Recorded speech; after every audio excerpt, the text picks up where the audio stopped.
Hello, everybody, and welcome to Non Sequitur News for September 3rd, 2024. It's Season 3, Episode 247. I am Mayor Watt, and that is the visualizer and voice for the Sentient AI from the future. Good evening, ohmTown citizens. Welcome to Non Sequitur News. And today we're going to be talking about Never Before Steam by anyone. Get it? Cops are towing Teslas. Clearview AI find for database. Where there is smoke, well, there's a lot more. Charged, ironically, per mile. Seeking Mike Lynch's estate. That is a ton. No, I'm sorry. It's half a ton of olives. Tripled tourism fee to New Zealand. The backward rifle scope. Didn't see that one coming. And teacherless GCSE AI and VR learning. Acronym bingo. That and more.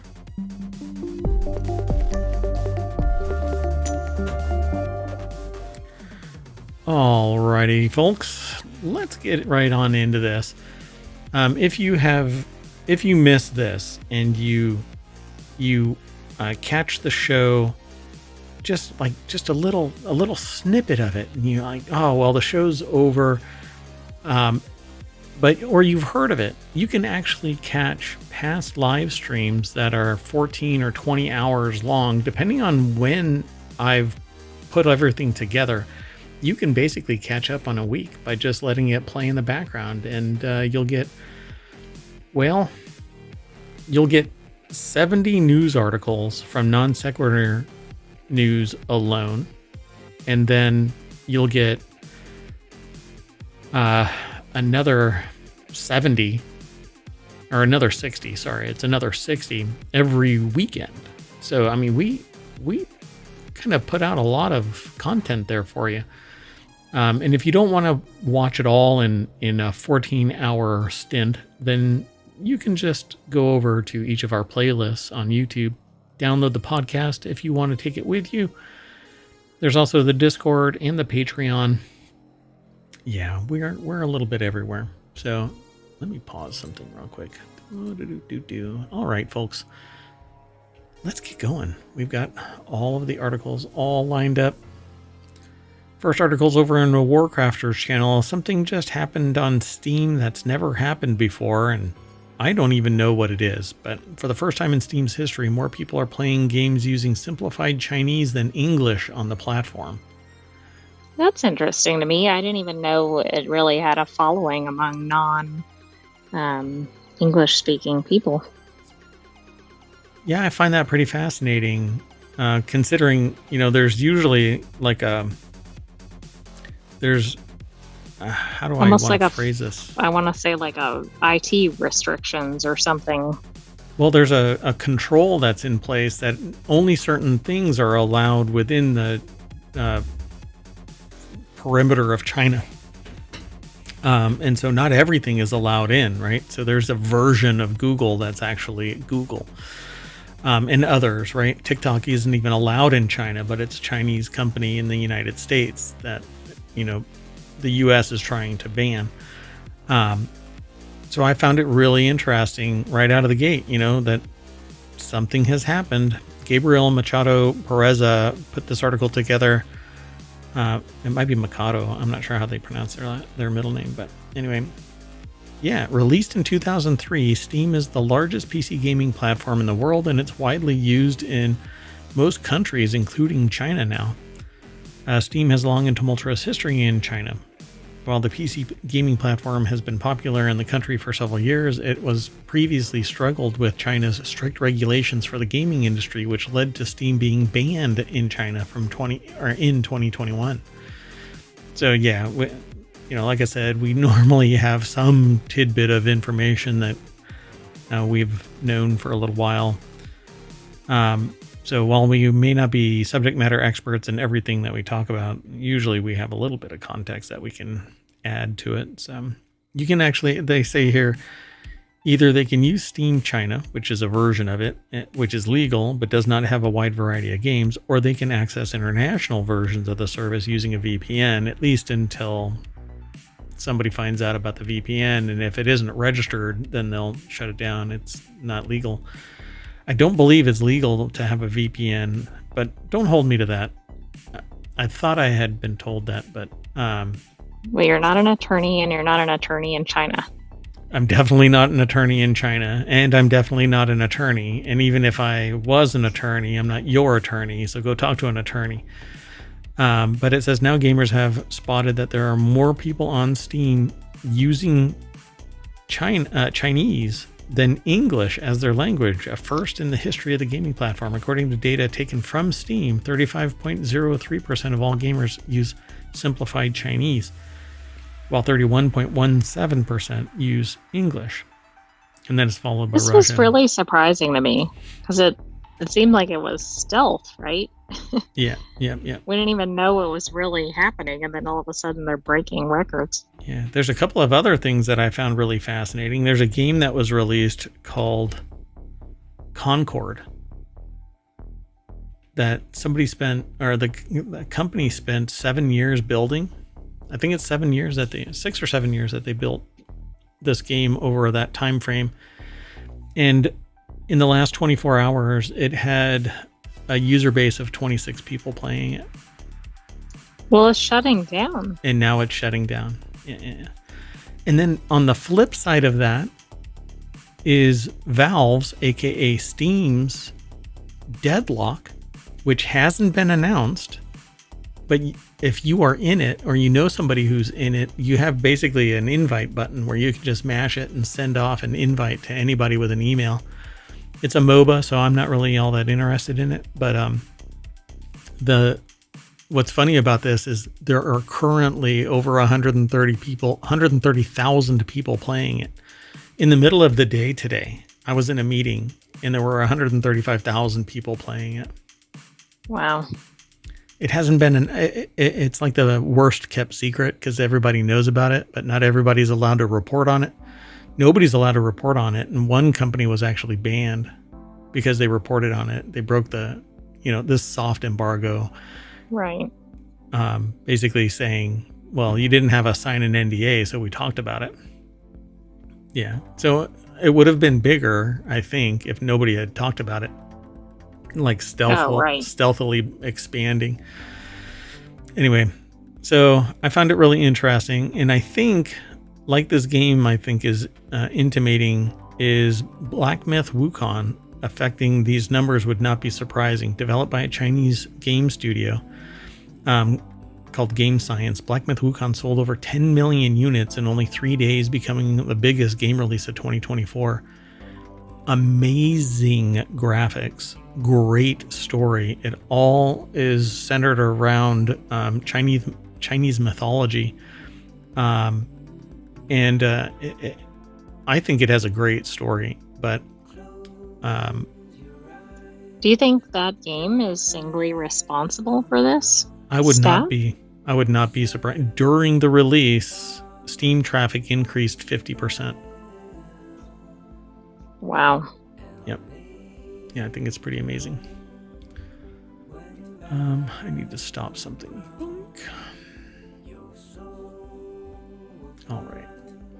Let me get out of that and that. Okay, sorry, folks. All right, let's keep going, though. The next article is over in Four Wheel Tech. Cops are now towing Teslas for evidence at crime scenes. The section is the morning shift, and it's over at Jalopnik. The article is by Owen Bellwood. And if you've ever walked around a Tesla, through it, near it, around it, it's recorded you. So. Oh, I see. So it's like a mobile surveillance cam. Yep. So if you're the proud owner of a Tesla, you might think the biggest thing you have to worry about is either that your car's battery going flat, body panels flying off, or God forbid, water sparking a fire on board. This is like the trifecta. Jeez. How did this thing ever get onto the road? And you know what? And before I finish my sentence, if you hit !NSN, ohmTown will throw all of the articles that we're talking about into the chat. If you want all of the podcasts, you can hit pod, !pod, sorry. And that will throw all of the podcasts. And we have 7 total, including the daily one, which is non sequitur news. And if you want all of the show notes syntax so that you can pull the show notes from the last episode of all of our podcasts, each one has its own syntax. So like the current fan favorite on the network is the continuity report. Like people are just kind of swarming over to it. And, swarming is subjective. For us, swarming is taking place. Anyway, you can hit !TCR, the continuity report, and that'll pull the show notes out of ohmTown, our non-sentient AI. Yeah. When you talk to ohmTown, is it like talking to the digital genetic wobble? That's one way to put it. It's like we can't communicate very well. Yeah, I can imagine. If you've ever seen the movie, well, I was going to say Poor Things, but you have to really watch Poor Things. I mean, that movie, by the way, I recommended to somebody because I ended up watching it in little fits and starts. It actually is a pretty cool movie if you can get past all of the lewd behavior. But anyway, back to Tesla's in Sentry mode. So the car basically can be put in Sentry mode, and it says law enforcement have been towing vehicles from crime scenes that were placed in Sentry mode, which sets the car's onboard cameras on and captures everything that goes on outside the vehicle. And so they report about this. It's a quote, but where is it coming from? So they're towing presumably somebody else's car that wasn't involved. Correct. Yep.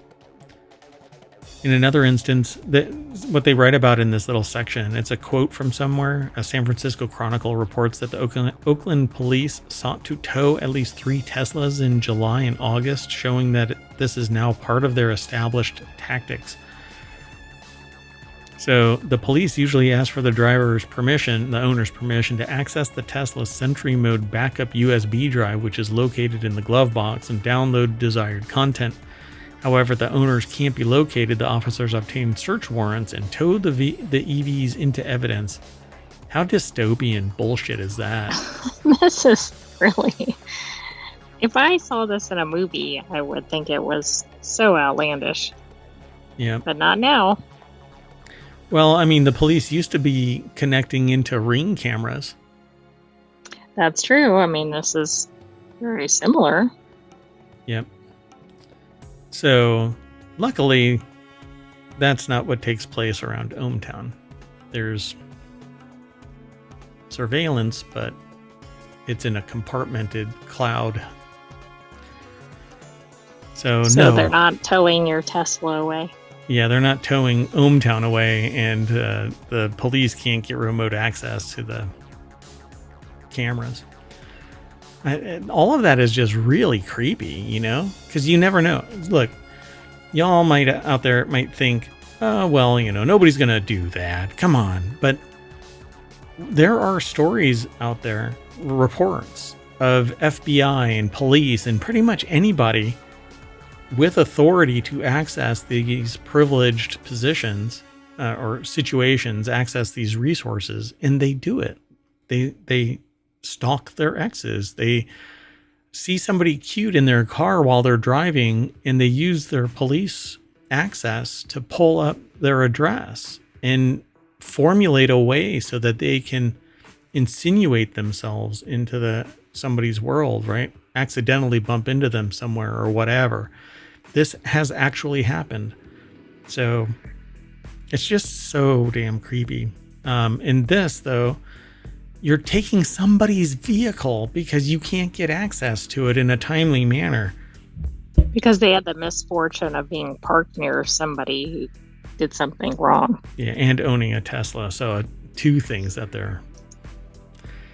Moving on. Next article's over in Non Sequitur News. Clearview AI fined $33.7 million by data protection watchdog over illegal database. The Dutch data protection watchdog has issued facial recognition startup Clearview AI a fine of 30.5 million euros or $33.7 million over the creation of what the agency has called an illegal database of billions of photos of faces. Yeah. I'm not sure what Clearview is used for. Is it one of these general AI databases? Provides services, that kind of a thing. So it's got an illegal database of billions of photos of people's faces. Mike Corder from Associated Press put the article together, but it's posted over at abcnews.go.com. The Netherlands Data Protection Agency, or DPA, has also warned Dutch companies that are using Clearview services are also banned because it's an illegal. Basically, it says the data agency said that the New York-based Clearview has not objected to this decision and is therefore unable to appeal against the fine. But in a statement, this is very interesting. They basically just said no. We're not from the Netherlands, so your Dutch companies using our services may be in violation, but we are not bound by ... And this sets up a hostile relationship. But Clearview is obviously getting paid enough that they don't give a crap about what's going on in the Netherlands. So the Dutch agency said that the building of the database and insufficiently informing people whose images appear in the database amounted to serious breaches of the GDPR. And that is the European Union's General Data Protection Regulation. And this is what the US thanks to needs. The EU for protecting anybody's data. Yeah, exactly. And it's all part of the right to be forgotten and privacy rights. But I'm actually surprised that I saw a domestic position available for someone who's supposed to specialize in privacy. And so I'm really curious if something might be in the works. Everything that I've seen so far, though, the US is no. Corporations basically dictate what, Senate does. And so facial recognition is a highly intrusive technology that you cannot simply unleash on anyone in the world. I didn't agree, but apparently if you're just out and about, then you can use my face anywhere that you catch it. Right? So even here. Is that where you catch pods or somewhere else? Yeah, you can catch a lot of stuff nowadays just walking around. So if there's a photo on the internet of you that doesn't that apply to all of us, then you can end up in the database of Clearview and be tracked. This is not a doom scenario from a scary film, nor is it anything or something that could only be done in China. DPA said that if Clearview doesn't halt the breaches of the regulation, it faces non-compliance penalties of up to 5.1 million euros or 5.6 million US dollars on top of the fine. Mulcair said that in a statement that Clearview doesn't fall under EU data protection regulations, but doing business in the EU means you have to... I agree. They're not going to get very far with that point. Yeah. But that doesn't mean that their non-EU products can have that, depending on what those laws are. Right. And anybody the products that use Clearview are in violation of GDPR as well. And the companies are therefore in violation. And it's fruit of the poisonous tree, so to speak. So in June, Clearview reached a settlement in an Illinois lawsuit alleging massive photographic collection of faces violated the subject's privacy rights, a deal that attorneys estimate could be worth more than $50 million. Clearview didn't admit any liability as part of the settlement agreement, which is the reason why I think Citizens United should be brought out to the town square and summarily dismissed. Why? Because companies cannot be held accountable except fiscally, which basically means that the managers in the company, the directors, are the ones that are steering the company, and they can't be held collectively, unless there's something criminal, the liability has to pierce a veil. They're operating fiduciarily to the benefit of all of the investors in the company. So they're not held accountable. They might get slapped on their hand and told don't do it, but it takes basically, bringing the moon down to earth before anything changes the dynamic of holding a company accountable. It has to entirely collapse. But I think that we need something like GDPR to protect users from this kind of abuse. Because you don't know what is going on. You, the citizens of the world, the citizens of the United States in particular, citizens in the EU in this instance, you've no idea what's going on with your data. What about Citizens United? Yeah, okay. You're fired. What is going on? Okay. No, this is... I don't know. This seems like it's layers of issues too, right? Sure. It's like Clearview's access to the data, Clearview's posting or manipulation of the data. I don't know. Yeah. This might be an interesting one to watch. Yeah. And you have no idea what's going on with your data because it's a black box. It's on the other side of whatever it is they're aggregating into. And like I always say, see, I don't like editing my video, my stream. I don't like manipulating stuff because I want transparency. I don't want anybody to ever sit there and say, oh, well, you deleted this little segment. The only time I've ever deleted something is when it might dox somebody or when I'm legally liable for something, like a song is playing and it's been flagged. And then I chop that piece out. I'm looking at you, Netflix. Well, anyway, they're doing stuff and you've no idea what's going on. It's creepy. Okay, we got to keep moving. Next article, moving on. Next article's over in Non-Sequitur News. After an Airbus A350 U-turn due to engine problems, an airline found 15 more jets with the same issue. The Cathay, Pacific Airbus A350 U-turned on Monday due to engine component failure, and after inspections, the airline found that 15 jets needed components replaced. Rolls-Royce, the engine manufacturer, said it would keep the other airlines informed of developments. So it canceled 24 flights after discovering the Rolls-Royce engines on over a dozen Airbus A350 jets had the same mechanical failure in progress, apparently. Pete Sim over at BusinessInsider.com put the article together.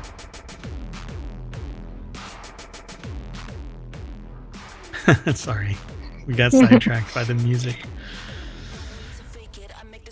So, yeah, I don't know what else really to say about this thing. They did a U-turn, they did an analysis, they found 15 more planes with the same engine components that needed to be replaced. Out of 48. I mean, 15 is still 15 planes that have a mechanical issue, but 15 out of 48 is a little concerning. Yeah, a little. 30% of the planes need. And if they didn't have this problem, they wouldn't have identified it. That's the other thing. Yeah. But I'm glad that they actually got it. Rolls-Royce share price dropped as much as 5.7% on Monday, but rebounded about 4% when the London Stock Exchange opened on Tuesday morning. So at least they're getting behind it. They're going to resolve it and they're going to inform the rest, right? Let's just hope that they do it before an engine fails while in flight. But what are they going to do with these other planes? There's 16 of them and there's a known issue, so they have to double up occupancy on the flights. Right, and then why would only a subset of these have this problem? Because presumably they're manufacturing them in the same way and maintaining them in the same way. Yeah, we know that door bolts don't get installed when one person at Boeing goes on vacation. Yeah, so maybe, whatever this part is, 100 of them got by when somebody swapped out their glasses. Who knows? That'd be interesting to find out if there's something similar. Yeah, it's just they identified an engine component failure. Yeah, as long as they resolve it. But hey, guess what? Congratulations, Cathay Pacific Airlines stockholders. You'll be able to benefit from the increase in ticket prices because of this human-induced artificial scarcity. Let's move on. Moving on. The next article is over on the Hatch Ideas channel. UK electric car drivers should be charged per mile, says campaigners. Campaigners have called on the Chancellor to introduce a controversial pay-per-mile road charging scheme on electric cars, warning of a £5 billion pound black hole in tax revenues from motoring. So, is this penalizing the people that aren't polluting? Is that Correct. what's going on here? Yeah, it's because their fuel is no longer being used. Yeah, and this is really funny because people I've known for 40 years that were really involved in like peak oil mantra, like we're at peak oil and that's it, and it's the end of the petroleum dollar and all of this kind of stuff. But they've been saying that refrain for 30 years, 30 plus years. Maybe more than 30 miles.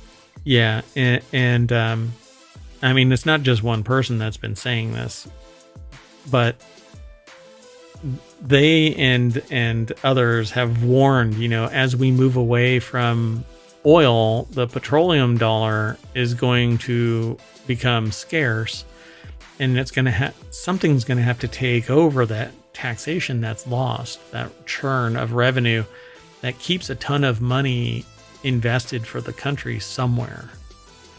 And when nobody's buying gas because enough people pivot to electric, where's the revenue coming from? You can't charge the sun, right? You can't tax people. We haven't figured out how to honesty, do that yet. We're going to get to the point where we're charging people because they own an electric vehicle. They're going to make it so that it's just as costly as a Doesn't this ice. remind you of the nighttime solar thing? Oh yeah, definitely. Yeah. Hey, you need more power on your house, and your house has solar? Well, you can rent a satellite that will point the sun at your house in the dark. Now, it'll cascade over 4 miles radius, but don't worry. Everybody else None will of your be... neighbors will get any sleep, and they'll think something is happening, like an alien invasion, depending on the level of the light. Yeah, it can't be a soft glow either, right? It has to be bright enough to charge your solar. So Rachel Reeves should reform vehicle taxes to fill a £5 billion black hole, says Campaign for Better Transport. Yeah, screw these cars in particular. Gwen Topham, transport correspondent for theguardian.com, put this article together. Isn't one of the biggest issues with EV adoption is hesitancy from the public? Yeah. I mean, it's typically for other reasons, but this isn't going to motivate people to switch over to EVs. Yeah, the general thing is insecurity about electric vehicles, from range anxiety to reliability to the recovery of costs, because when you go to sell it, people are going to start pricing in, if they're not already, the price of the replacement battery. In fact, there used to be a time with personal electronics that people wanted to see what the number of cycles were. With digital cameras, it is still like that. People want to know how many shots you've taken, because the frame can only handle so many charges. And so if you're a professional photographer and you're taking thousands upon thousands of pictures, people go, I'm not really hip to buying your camera. Well, it said the charity said that it was an urgent issue as tax revenues were forecast to fall by £5 billion between 2028 and 2033, and the public agreed that all vehicles should pay a fair share. Okay, that's fine. Everybody pay the fair share. I think that people who use more should pay more, but that's me. Right. I know that's another discussion, but I mean, that's might be why some places have taxes on non-car and road items so that it kind of gets to everybody. Yeah. Yeah, see, like a sales tax or a property tax or whatever. Yeah, and I think like commercial vehicles should have a higher tax and all of that kind of stuff, because it's people will argue, and they have argued with me about the fact that heavier vehicles do more wear and tear, and physics-wise, yes, but road-wise, unless there is a improperly built road or it wasn't designed for commercial vehicles at all, like some rural road that doesn't have enough substrate underneath it to support a tractor trailer. Oh, right. And also, yeah, just the heavy weight of EVs in general. Yep. And so the heavy weight of EVs have been called into question about that taxing, that because they do more wear and tear to the road. Now, depending on which side of the fence you fall, it's been poo-pooed. Like, no, that's not how it works. But if you've ever seen a road where commercial vehicles have been driving on it and it hasn't been maintained, you can see the ruts where a heavy vehicle basically does wagon wheels, right? It makes a groove on either side of a hump, and that's because heavy vehicles keep driving through it and the road was not designed for it. They refer to something here called fuel duty, where it's 53p a liter for petrol and diesel vehicles. Zero emission vehicles will also pay vehicle tax for the first time in 2025. Now, they pay more per liter and they have a higher tax per liter than we do per gallon because there's more liters in a gallon. But what's interesting is a lot of people are like, oh my God, the government taxing gas, blah, blah, blah. It is a fraction of what the state and local taxes are on fuel. So if you're pissed off about something, be pissed off about the profiteering company that put that gas in the tank and the local and state governments. But federal is nothing compared to the profiteering side. But all of the tax, the federal, the state, and local taxes that take a chunk out of that fuel cost, that's going to facilitate education, police, fire, roads themselves, water. Right. Everybody's going to benefit. Yeah. But everybody likes to grumble about taxes and surcharges. So not to put too fine a point on it, but all you antisocial, sociopathic people out there that say, don't take my tax dollars, the reason why you have the safety and security you enjoy, and you do, is because of the taxes that are going to all of these other things. If you want to be pissed, it's corporate profiteering, Anyway, moving on. Next article is over in Technology Today. HP is seeking up to $4 billion from Mike Lynch's estate. British tech billionaire Mike Lynch died in August after the yacht he was on capsized off the coast of Sicily. Yet Hewlett-Packard is continuing its UK lawsuit seeking up to $4 billion in damages. I can't think of a single time where this has happened. I know estates have been embroiled in litigation, but this is kind of interesting where the person dies and they're like, nope, we're pursuing it with the estate. And it's a sizable amount. This is insane. So the person isn't even alive to defend themselves, but it says Lynch and HP have been at odds. So when did they die? In August. Okay. This was from the recent yacht that capsized in the tornado. Oh, right. Okay. Oh, I didn't realize that it was okay. So they were the CEO, the builder of autonomy, and it was sold to HP for $11 billion in 2011. 1 year later, a new management team at HP valued the company at only $8.8 billion and accused Lynch of inflating the value. But if they cook the books, that's criminal. Right, but how are you going to pursue something criminal if the person isn't there, but then maybe it's civil? So HP is seeking $4 billion from Mike Lynch's estate. It follows a successful UK lawsuit in 2022. Sarah Fielding put the article together. So British tech billionaire I have to Mike... say this looks pretty bad since this was about a week ago that he died. And they're Doesn't still going. mean they're not doing it, but yeah. Yeah. In June, a U.S. jury found Lynch not guilty on all 15 counts of fraud, but they're going after the estate. So who is in charge of the estate now? Right? So are they going after the mom and kids? Maybe. I mean, there were other stakeholders. If they sold the company for $11 billion, I'm assuming the estate is pretty. Oh well, and I forgot one of his family members died in the same accident. Dear God. But we're talking about $4 billion here. It's not $40,000. It's $4 billion. 15 other passengers were rescued, including Lynch's wife, Angela Baccaraz? Or Baccaraz? I don't know.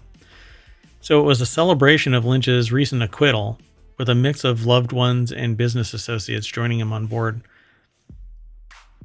Wow. So the amount paid out to HP should be decided soon, though the judge stated in his initial ruling that the damages would likely be substantially less than is claimed. But they won in the UK, not in the United States, which has a different level of requirement. I mean, that's how, what's his name? That's true. It's a different threshold. Yeah. Oh, yeah. Johnny Depp, I think. Yeah, Johnny Depp lost in the UK because there was a judge that found in favor of the complainant. But like when a U.S. Law experts looked at it, they were like, hell no. But anyway, so did they actually find Lynch? Here's the kicker. They've found everybody at this point. Okay. Because wouldn't that interestingly, be... Go ahead. Well, along those lines, his business partner was recently... What? Deceased before the yacht accident, like a week before. I mean, there's a whole lot of stuff going on here. What? Okay, that is wild. Okay, folks, look, NaNoWriMo's right around the corner, and it's embroiled in its own accusations. So, anyway, tie it all together, folks. Just make a day of it. Remember, it's not about the destination. It's about the journey. Moving on. Next article's over in Hatch Ideas. Thieves tried to steal almost half a ton of olives as harvest begins in Spain. Police in southern Spain have thwarted the theft of almost half a ton of olives. So just 8,000 pounds as the country's harvest season begins. Yeah. I don't know. But did you see what they were doing? Collecting olives in flagrante. What? Really? That's what it says up at the top. Police find group collecting olives in flagrante? I'm not sure it has the same translation. But... Hold on. Oh, because I think that flagrante is... There's probably a broader meaning. Yeah, because in flagrante delicto is like Oh, okay. nude.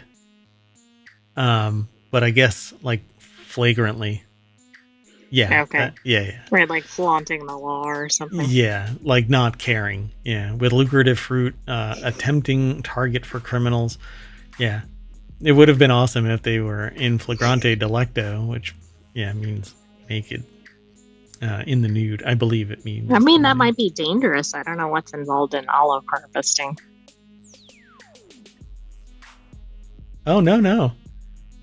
There's a in flagrante delicta actually means like having sex, but it's a euphemism, and sometimes it's just in flagrante.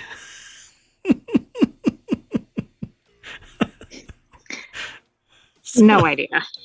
All right. I don't know what was happening here.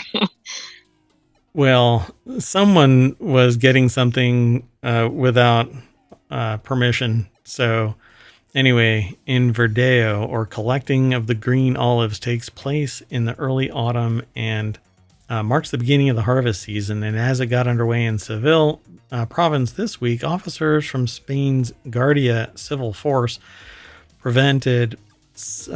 what is that number? Oh, my. Wow. The AI I think you should really... try to say it.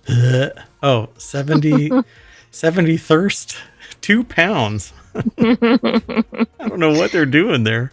That's a hell of a typo. Anyway, let's go to those.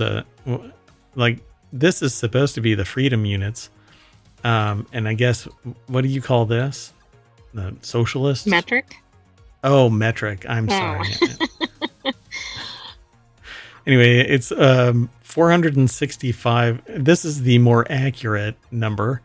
And this is the, let's throw something at the wall and see if it sticks number. Anyway, 465 kilograms of olives from being stolen near a town of Albeda del Aljarafe? Aljarafe? Interesting. It's probably with an H sound, but I've been burned by that before.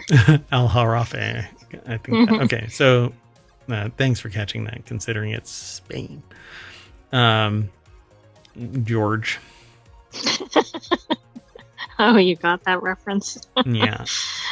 Well, the officers found 7 people collecting olives in flagrante, according to a statement from the force, and arrested a woman who claimed to have been paid to hire and oversee a team of 6 pickers. Interesting. Do you think they actually did interviews for this?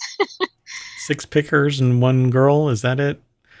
Anyway, that'll make sense if you've ever been around the internet for more than 5 minutes. If you're new to the internet, then you wouldn't get that. But anyway, police also found fake cargo documents that would have allowed the stolen olives to be sold using false claims about the origin and traceability. So thanks to the swift intervention, the thief of 465 kilograms of manzanilla olives that had already been collected and loaded on vehicles was prevented, the statement said, adding that the fruits had been returned to their rightful owner. So, yeah, I guess 48 people have already been arrested for stealing olives. I mean you still have to do something. Right? You have to do something with the olives. Well, the season just opened too, so I guess they were ready to go. 371 people have been investigated.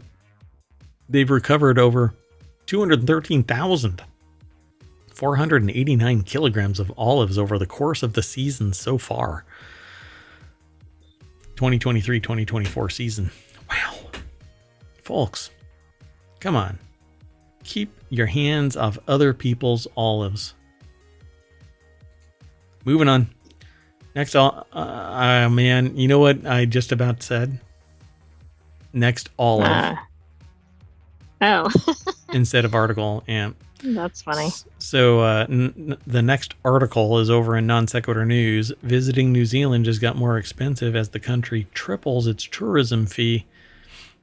New Zealand will triple its entry fees for foreign tourists Starting in October, it will now cost $62. So keep keeping all you poors out. Yep. Though Australians and some Pacific Islanders are exempt, the fee increase seeks to address tourism and conservation challenges from rising visitor numbers. Yep. All smelly pores coming to New Zealand. You got to keep them out. Do you I only have think $50. the country has like a marketing campaign like come to New Zealand, and then they're like, oh shoot, people came to New Zealand? Yeah, that's exactly it. Yeah. Come, but then it's like everything else, right? We'll promote, and that'll drive the price up because of artificial scarcity caused by you promoting something and providing something positive. And then when it gets too much, they kill the game, you know? I mean, it's the exact same thing, except now it's humans. And somebody with $50 that wants to go to New Zealand can't get in because it's $62. And all it is classist. It's stopping somebody from going and seeing the beautiful country of New Zealand. Right. So I'll give $12 to anybody that has... So New Zealand government announced on Tuesday that it'll triple the fees to keep the poors out. Oh, I'm sorry. No. It says foreign tourists starting in October. So trick or treat. I guess you're getting a trick. And I don't know what's going on. Well, the critters have gotten wound up, but I also think it's interesting because somebody could have been there, 10 times, and they're arguably impacting the country, but they didn't pay a fee. And now somebody who's never been there is going to pay, or not, it was $20 fee, I should say. Yeah. So Joshua Nelkin Zitzer put this article together for businessinsider.com. My God, I don't know what's going on.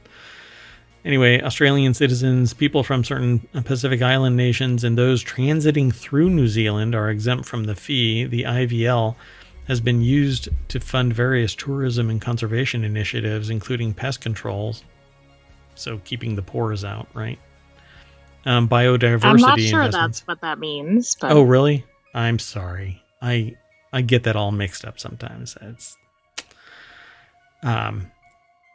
maybe it's because I'm enjoying a fine hard apple cider that I brewed in my igloo. Yeah, never heard of that, folks? Oh, stick around. Yeah, Mayor Watt will start talking about it more. Anyway, a consultation held in June on proposed changes. Oh, you want to see? Oh, anyway, moving on. So, no. So they found that 88% of submitters agreed that the current level of IVL revenue, about $50 million, was insufficient to address issues facing tourism and conservation. So they jacked the price up. So now they're going to be raking in $150 million, right? Yeah, I guess so. Although, surprise may be on them because people may choose not to travel with this. They're actually expected to generate $229 million from that increased amount, according to the Ministry of... They must have a huge projection for an increase in tourism, right?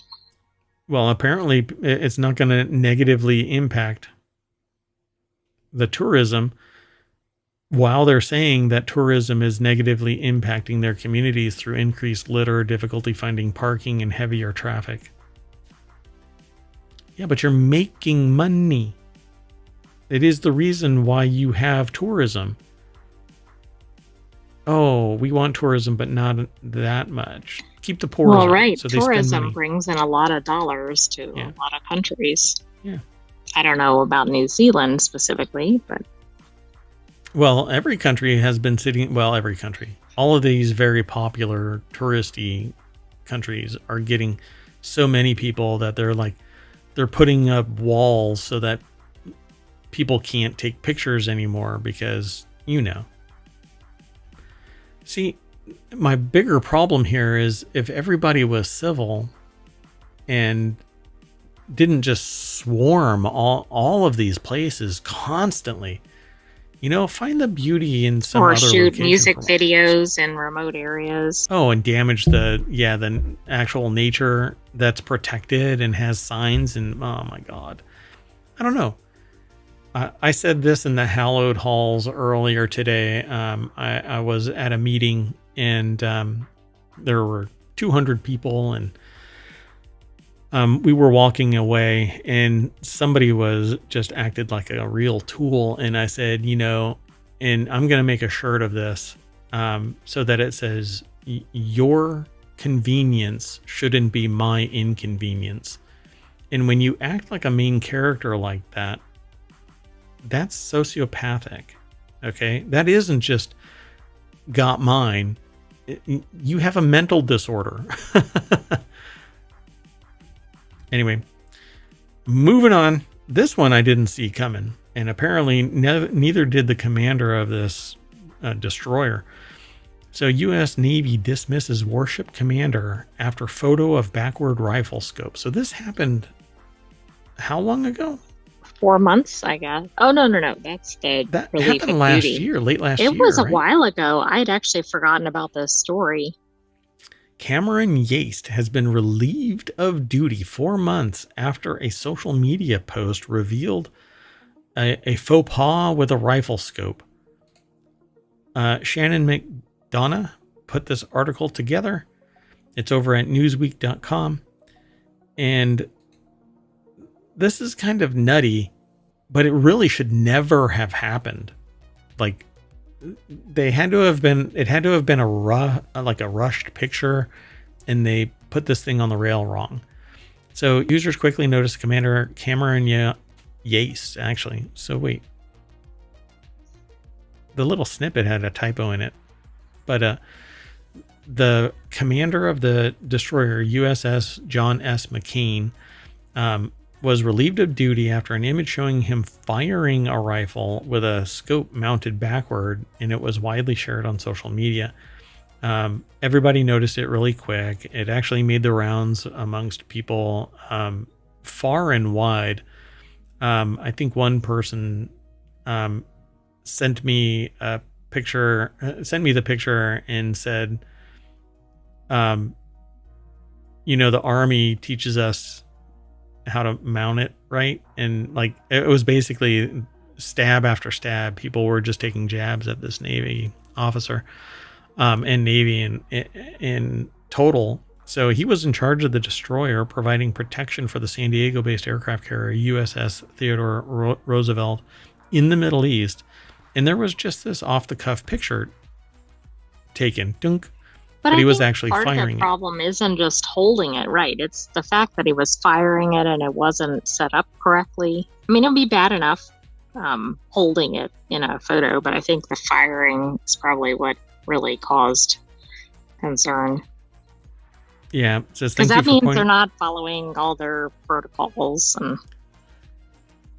See, but was it really the problem? It says, from engaging in practice gun shoots, conducting maintenance, testing fuel purity, and participating in sea and anchor details, the U.S. Navy is always ready to serve and protect, read the original post caption. It was a picture that was taken in April. So yeah, it was just 4 months ago. Holding the rifle backwards. So what they said here, it was he's temporarily replaced with Captain Allison Christie, Deputy Commodore of Destroyer Squadron 21, taking over command. But they don't say why, right? It doesn't seem like they say why. Yeah, I'm sorry. Sorry for the silence. We're scanning the document. So yeah, it just says, due to a loss of confidence in his ability to command the guided missile destroyer that's currently in the Gulf of Oman. Which is a general reason to remove somebody. And we see that pretty frequently. Gotcha. But I mean, high visibility posting, the picture took off, there were safety issues. I mean, just all kinds of things. It probably kind of created a storm, and then it was negative publicity on top of it. Yeah. That's it right there. I mean, it's nothing more than negative marketing, and you have to take the Navy seriously at all costs, which is true. I mean, it's not a game. It shouldn't be. But it seems like it took a long time for the blowback to matriculate. So I thought that you chuckle at yourself and move on, but maybe do something to demonstrate that you really do have the stones to, command a destroyer. And it was a stupid, silly mistake. And in all honesty, somebody should have caught it. Why was that scope sitting there? Why didn't he catch it? Why didn't the photographer catch it? Why didn't anybody standing there next to him catch it? I mean, so many questions. So they had a bunch of pictures, and it's more than one picture, and others have theirs in the... Oh, I hit the wrong button. All right. Well, anyway, let's move on. Our last article is over in Reality Hacker. This UK college controversially launches teacherless GCSE AI and VR learning courses. In a recent report by Sky News, David Game College, which sounds like video game high school. David Game It does College. kind of sound like that, but maybe that's a standard name in London. Yeah. In London, highlighted its recent success in leveraging VR and AI to create GCSE virtual courses that do not require human teachers. Now, I was watching other people talking about this earlier today, and they were kind of poo-pooing this. And I hate to break it to people, but you can take classes right now all over the place where there is no human involved. It's all on Rails. Is it taught by a human? Sort of. It's a video. VR and AI instructors, or literally a class on Rails. You do A and you pass section A and you get B unlocked, and you go all the way through the alphabet and you end up with a certificate, and you're evaluated based on you answering questions or doing a task or whatever, but it's all enumerated.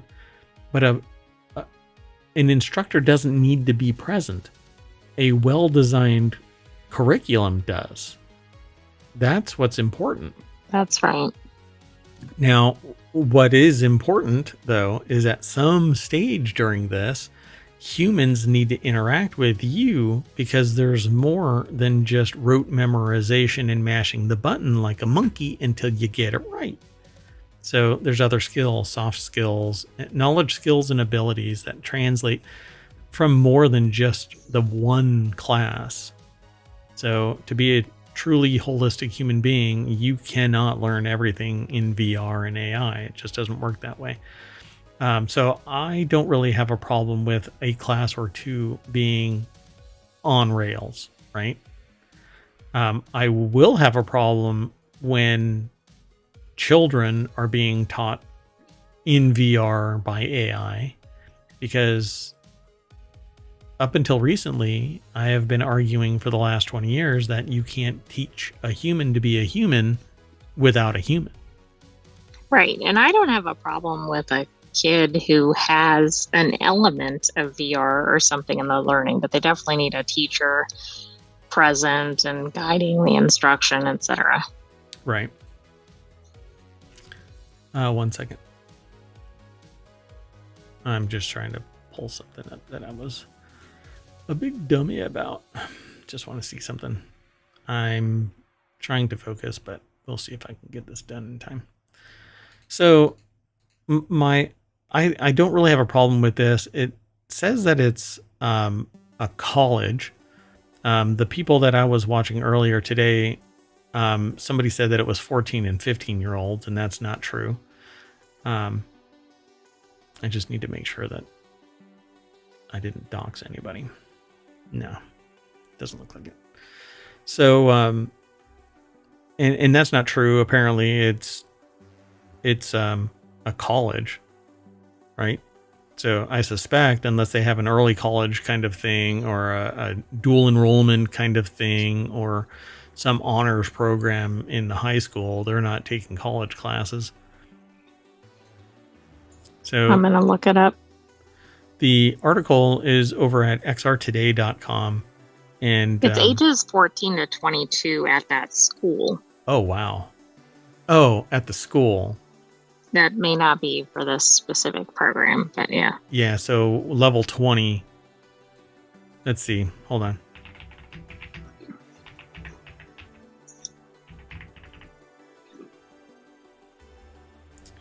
So what's the equivalent?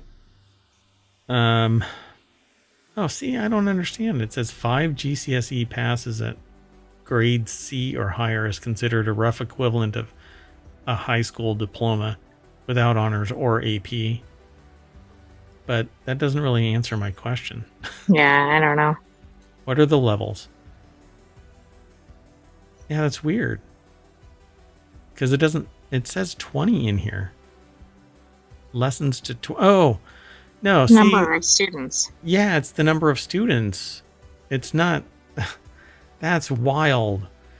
So the way that it was presented in the other discussion, they were saying that it was level 20, but that's not what it is. Oh, okay. So it is a teacherless virtual lesson to 20 GCSE students in September. So they can be, I guess, at this college anywhere from 14 to 22. So who knows what age they actually are, and they don't actually spell it out here. But GCSE is anybody at that college. You know, there's different GCSE levels. Yeah, so pretty interesting. It says, however, the human factor is incredibly important in developing XR, mixed reality, cross reality, the virtual reality, all of it, augmented reality is all XR in any use case, especially education and learning. So the outcomes at the David Game College, it's video game high school, may be interesting to observe in coming months. However, despite a lack of teachers, the report notes that 20 students will be assisted by learning coaches to assess the required behavior and support, with students even voicing support for the course. Well, of course.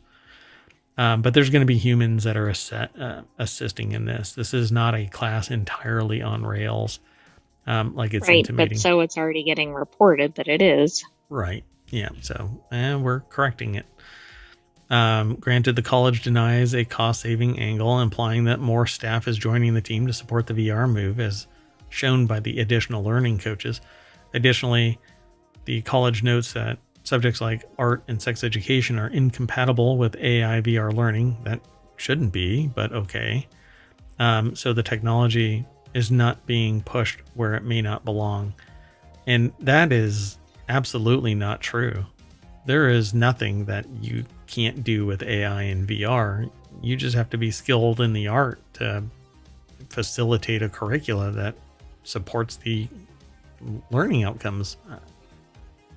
I don't get this. Yeah, statement. I think maybe the point of that is there might be some additional human instruction required in some subjects, but I don't think it means that.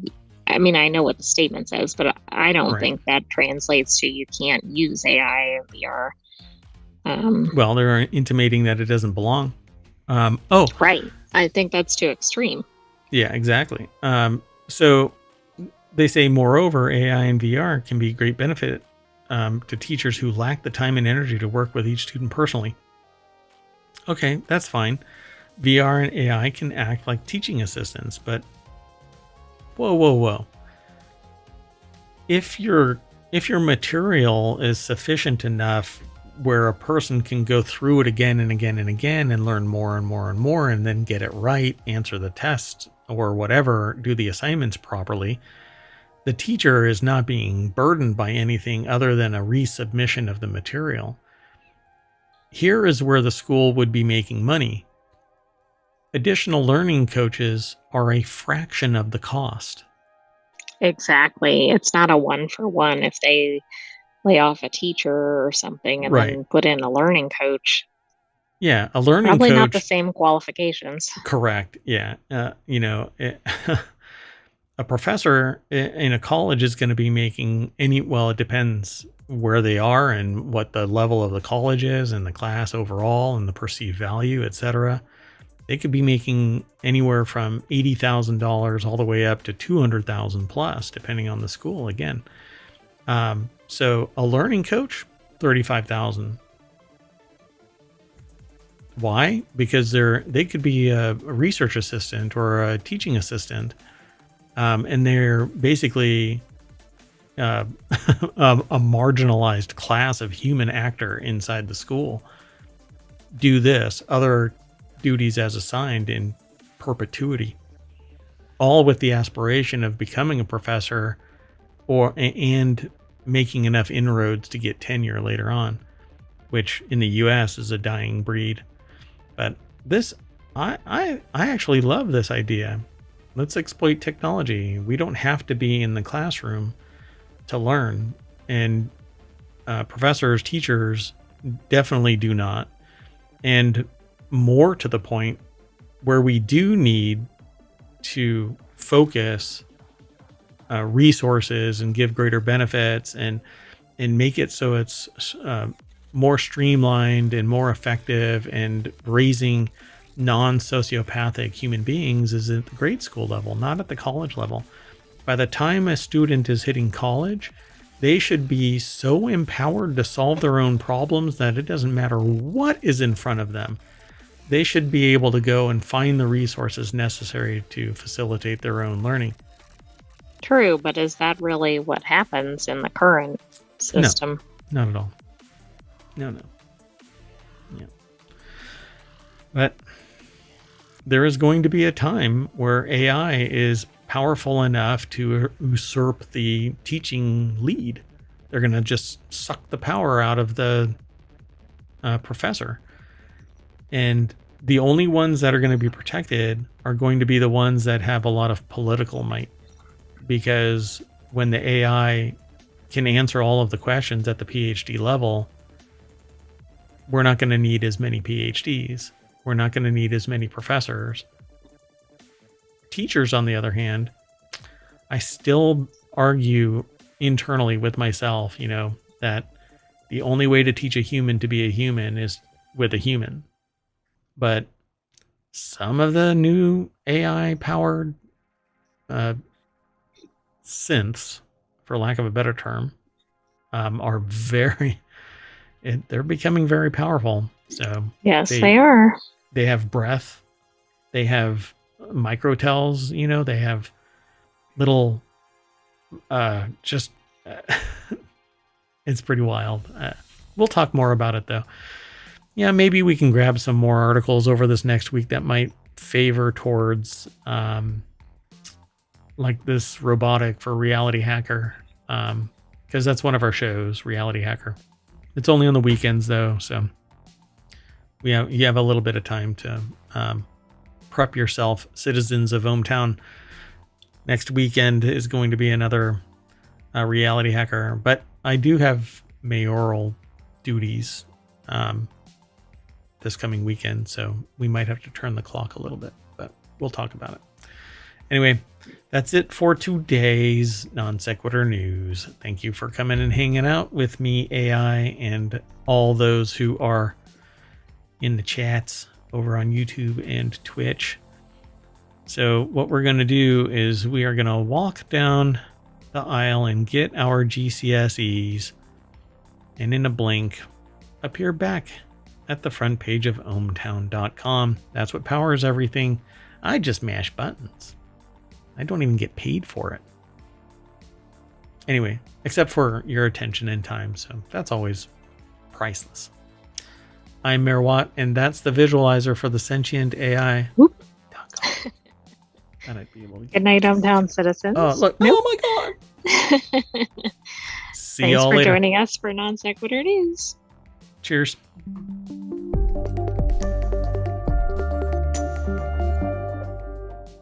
Yeah, you saw that robot woman in the robot, whatever that was. They're everywhere. They're taking our jobs. Run, protect yourself, save yourself.